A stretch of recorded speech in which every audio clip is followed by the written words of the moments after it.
અમદાવાદના મોરૈયા ગામમાં મુસ્લિમ પરિવારે હિન્દુ દીકરીના લગ્નમાં મામેરું ભર્યું. ઇસ્માઇલ ખાન અને તેમના પરિવારે મામેરું ભર્યું. આ પ્રસંગ કોમી એકતા અને ભાઈચારાનું ઉત્તમ ઉદાહરણ પૂરું પાડે છે. અમદાવાદના મોરૈયા ગામમાં એક માનવીય અને પ્રેરણાદાયક ઘટના છે જે સમાજમાં પ્રેમ અને સંપનું મહત્વ દર્શાવે છે.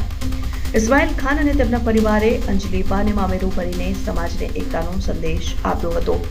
આ ઘટના દર્શાવે છે કે વિવિધ ધર્મો અને સમુદાયોના લોકો એકબીજા સાથે પ્રેમ અને ભાઈચારાથી રહી શકે છે. મોરૈયા ગામના લોકોએ આ ઘટનાને ખૂબ જ સરાહના કરી છે અને તેમને કોમી એકતાનું ઉત્તમ ઉદાહરણ ગણાવ્યું. સમાજમાં સકારાત્મક પરિવર્તન લાવવામાં મદદ કરે છે. તે લોકોને એકબીજા ઉપર વિશ્વાસ રાખવા અને એકબીજાને મદદ કરવા માટે પ્રેરિત કરે છે.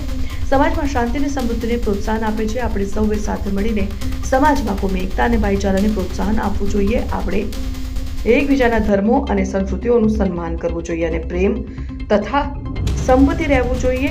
અમારા પરમારના દીકરી છે જત પરમારને વર્ષોથી અમને આશરો દેવાવાળા મૂડી પરમાર છે.